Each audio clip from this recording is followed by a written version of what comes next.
18 বছর এখনো হয়নি তোমার, কিভাবে পালিয়ে যাবো তোমাকে নিয়ে? তোমার বাবা যদি বাল্যবিবাহের মামলা করে, যা করে করুক, আমরা পালিয়ে এমন জায়গায় যাবো ওরা আমাদের খুঁজেই পাবে না, বুঝলা জান?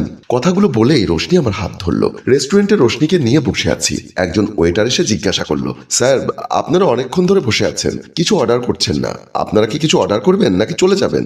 এখন আমাদের কাস্টমার আসার টাইম হয়ে গেছে। আমি ওয়েটারকে বললাম, একটু পরে অর্ডার করব, আমাদের আরেকজন মানুষ আসবে তো তাই। আচ্ছা ঠিক আছে স্যার, একটু তাড়াতাড়ি করুন। বলেই রেস্টুরেন্টের বয়টি চলে যাবার পর আমি রোশনিকে বললাম, কোথায় যাব শুনি? চাঁদের দেশে চলে যাব, যেখানে শুধুমাত্র তুমি আর আমি থাকবো। ফাজলামো করো না, আমি কিন্তু সিরিয়াস বলছি।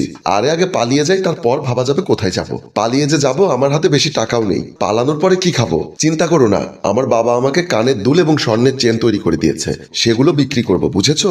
কিন্তু কোনো কিন্তু না বাবু, আমরা পালিয়ে যাব ব্যাস। যদি না পালাও তাহলে বাবা অন্যখানে আমাকে বিয়ে দিয়ে দিবে। তখন কি করবা? হ্যাঁ, আমাকে ছাড়া থাকতে পারবে তুমি?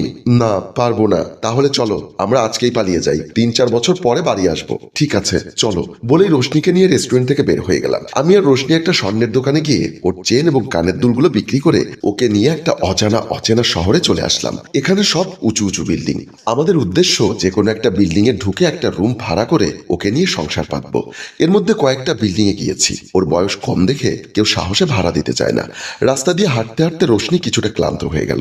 জান, আমি আর হাঁটতে পারছি না, আর একটু কষ্ট করো। ওই সামনের বিল্ডিং এ গিয়ে দেখি ওখানে কোনো রুম পাই কিনা। আমি হাঁটতে পারবো না, তুমি আমায় কোলে নাও। শেষে নিরুপায় হয়ে ওকে কোলে নিলাম। কোলে নিয়ে হাঁটতে হাঁটতে একটা বিল্ডিং এর সামনে এসে নামিয়ে দিলাম। এখানে নামিয়ে দিলে কেন? তোমাকে যদি এভাবে কোলে করে নিয়ে হাঁটি সবাই কি ভাববে বলো তো?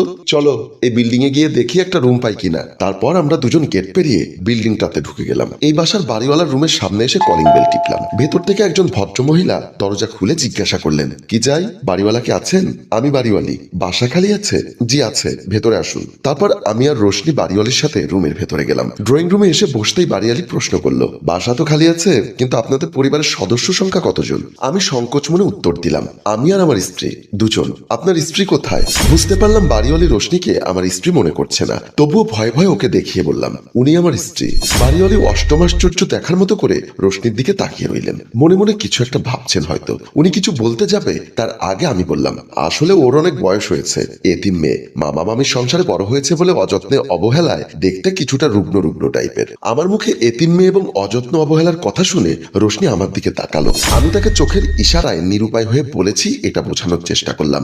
পরিস্থিতি বুঝে রোশনিও অনুনয় বিনয় করে বাড়িওয়ালিকে অনেক কথা বোঝানোর চেষ্টা করলো। আমিও বানিয়ে বানিয়ে অনেক মিথ্যা কথা বলে বাড়িওয়ালির মন গলানোর চেষ্টা করলাম। আমাদের দুজনের আকুতি মিনতিতে বাড়িওয়ালি শেষ পর্যন্ত বলল, ঠিক আছে, আপনাদের কথা শুনে আপনাদেরকে বাসা ভাড়া দিব, তবে ভবিষ্যতে যদি কোনো সমস্যা হয়